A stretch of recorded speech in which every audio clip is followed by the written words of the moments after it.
competência de área 5. O aluno deve entender métodos e procedimentos próprios das ciências naturais e aplicá-los em diferentes contextos, inclusive para a segurança no trânsito. Habilidade 19. Avaliar métodos, processos ou procedimentos das ciências naturais que contribuam para diagnosticar ou solucionar problemas de ordem social, econômica ou ambiental. Então o trânsito é uma questão de ordem social.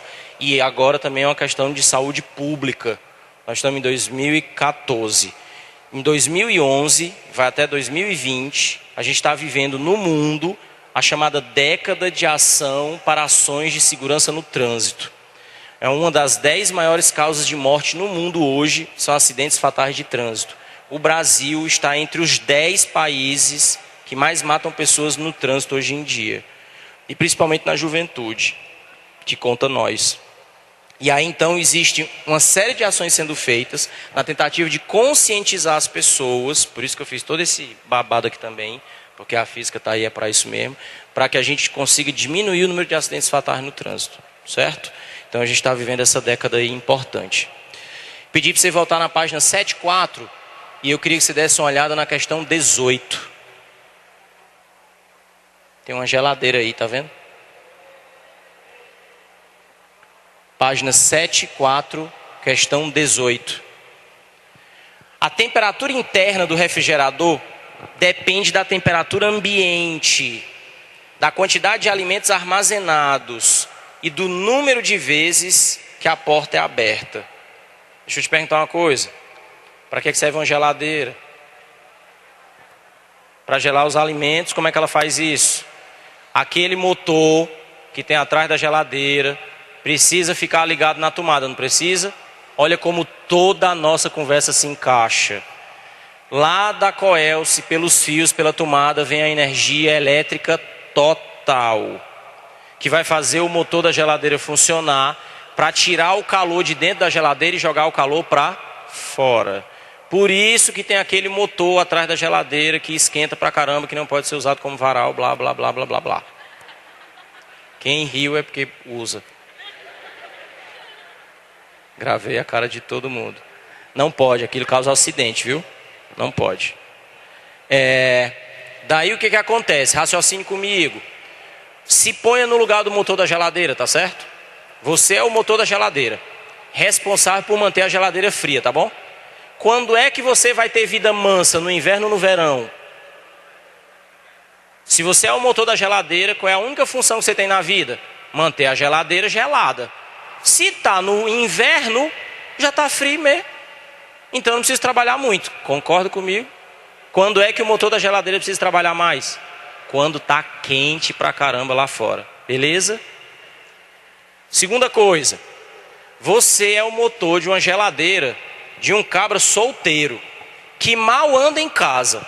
E quando ele vai comer, ele vai no final de semana na casa da mãe. Então na geladeira do cara só tem água. Certo assim? Vida mansa ou vida dura para o motor da geladeira? Vida mansa. Mas se você for o motor de uma geladeira de uma família que tem papai, mamãe, 5 filhos, a sogra, um agregado, o vizinho, que vive, faz mercantil 2 vezes por semana. E a geladeira vive atofeada. Igual a geladeira da família Dinossauro, lembra? Quando eles abriam e ficavam... A geladeira atufaiada, meu pai fala assim. Uma geladeira atufaiada de coisa. O motor da geladeira vai ter que trabalhar muito ou pouco? Muito, porque se ele não trabalhar muito, as coisas estragam, certo assim? É muito parecido, você sabe com o quê? Pronto, tu sabe essa. Você chega na sala de aula, para assistir aula, tem bem pouquinha gente. Aí botaram o ar-condicionado tinindo, fica todo mundo gelando. Aí à medida que o povo vai chegando, e a sala vai ficando lotada, ninguém mexe no ar-condicionado e fica tranquilo. Faz sentido, não faz não? Porque quando o ar-condicionado estava tinindo, tinha 3 pessoas na sala, agora tem 50. É muita gente liberando calor. Então é igualzinho para os alimentos. E outra coisa, vamos supor que tá verão, tá quente, que a geladeira tá atufaiada de comida, mas a galera saiu de férias. Então não tem ninguém para abrir a geladeira. Se você é o motor da geladeira, você vai ter que trabalhar muito ou pouco. Nem tanto, né? Nem tanto. Porque tá quente. Tem muita coisa dentro da geladeira. Mas ninguém está abrindo. Tu entende que abrir a porta da geladeira aumenta o consumo? Por que é que existe tanta recomendação? Abra a geladeira o mínimo possível e o menor tempo possível. Eu vou fazer o sanduíche. Estou passando por essa agora lá em casa. Moramos eu e meu garoto em casa. Ele está com 12 anos agora, já está cheio das independências.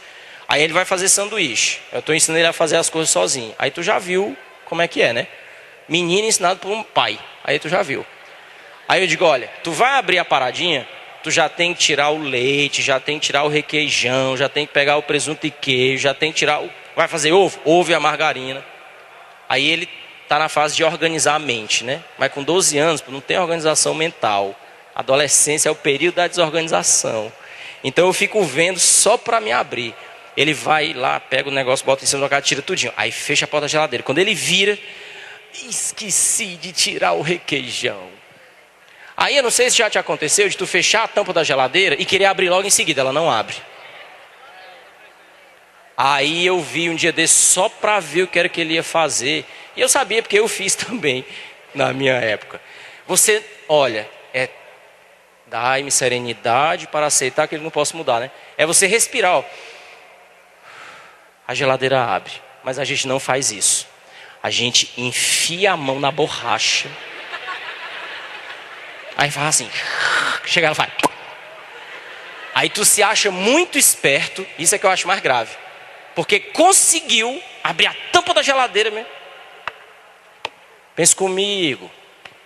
Dentro da geladeira tem ar? Tem ar, então tem pressão. Fora da geladeira tem ar? Tem ar, então tem pressão. O meu pai sempre teve Fusca. E o papai era ciumento com os Fusca dele.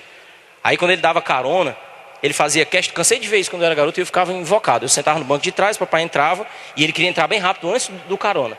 Quando o cara sentava, ele se esticava por cima da pessoa e dizia, deixa que eu feche a porta.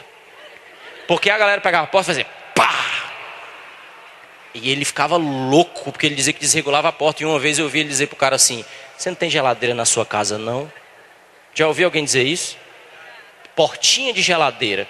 Porta de geladeira, ninguém precisa fazer esforço, né? Você não pode estar desnivelada, para ela ficar abrindo e fechando só, mas ela é só ali, puxou. E por que é que na hora que eu encosto, a geladeira trava? Escuta, básico de mecânica. A pressão maior sempre ganha da pressão menor. Na hora que você fechou a geladeira, a pressão de dentro ficou pequena. A pressão de fora continuou grande, que é a pressão atmosférica. Então trava a porta da geladeira. Aí vem a pergunta, e por que é que diminui a pressão quando abre a geladeira? A resposta está na temperatura. Quando você abre a geladeira, sai aquele ar frio e entra ar quente.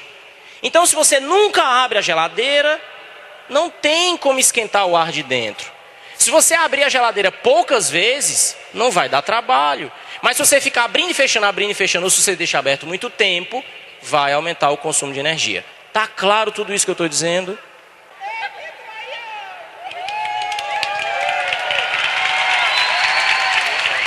Boa tarde, boa tarde. Beleza. Próxima encarnação eu quero vir com um zóio desse.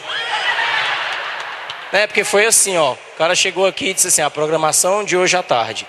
Física com o professor Idelfrânio. Eu já estava sentado aqui. Fulano de tal, Miquiles. Mas vocês entenderam porque não pode abrir a geladeira forçada, né? Uhul. Não, mas tem uma coisa importante pra gente falar. Sério. Eu de fato não lembro o enunciado e não vou conseguir. Mas eu queria que você desse uma olhada nessa tabelinha que está aí. Tudo que a gente disser está valendo. Essa tabela que está aí, ela foi tirada do manual de instruções de geladeira. Presta bem atenção no que está aí. Tem escrito lá assim, ó. Resfriamento mínimo 7 graus Celsius. Resfriamento médio 3 graus Celsius. E resfriamento máximo 0 graus Celsius. Queria que você raciocinasse comigo uma coisa. Onde tem escrito mínimo, está escrito 7 graus. E onde tem escrito máximo, está escrito 0 graus. Não te parece esquisito isso não? É uma discussão muito parecida quando a gente pede para regular o ar-condicionado da sala de aula. Não sei se tu já passou por essa. Está todo mundo com frio, aí alguém chama o fiscal e diz assim, por favor, aumenta aí o ar-condicionado. Aí o outro diz, você é doido, mas aumentar, já está todo mundo gelado. Mas o que é a discussão?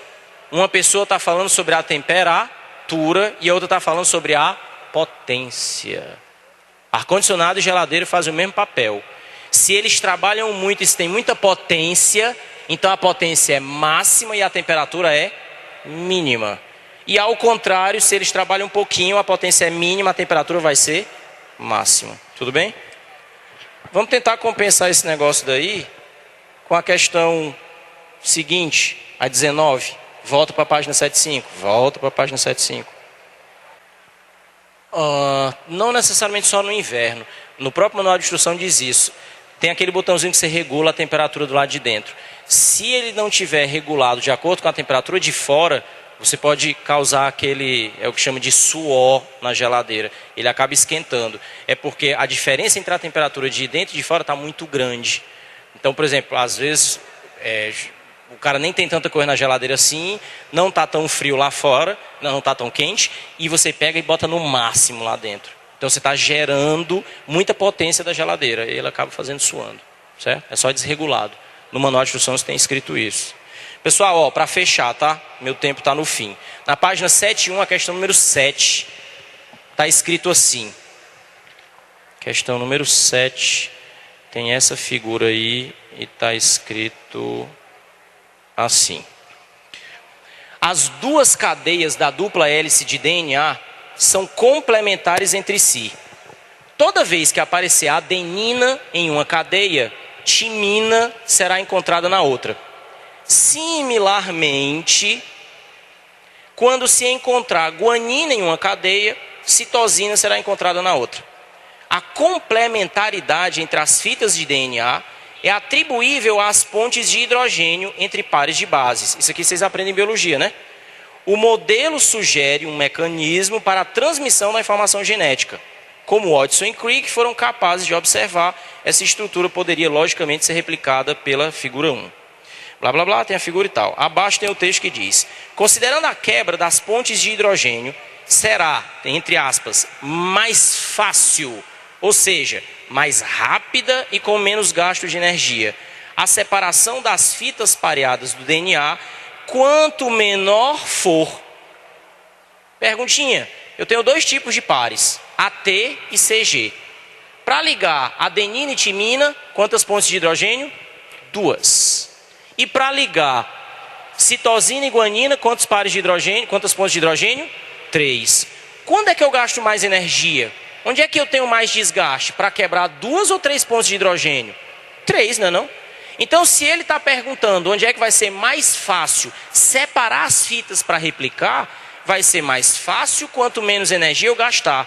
Eu vou gastar menos energia quanto menos pontes de hidrogênio houver. Vai ter menos pontes de hidrogênio quanto mais pares AT tiver. Porque são esses que têm 2 pontes de hidrogênio. Então, se você der uma olhada no item D de dado, tem escrito assim, ó: a razão entre as quantidades de pares AT e CG. Por que a razão? Porque quanto mais pares AT tiver, menos pontes de hidrogênio eu terei, mais fácil será de quebrar a cadeia. Então você marca D de dado, puxa uma setinha para o lado e escreve menos pontes de hidrogênio. No item D de dado, você escreve menos pontes de hidrogênio. Ok? Terminei. 2h30. Pessoal, um abraço para todo mundo. Hoje foi o que deu para fazer. Lembre-se daquilo que eu falei. Arrebentem nessa prova lá e depois vocês me dizem como é que foi. Valeu!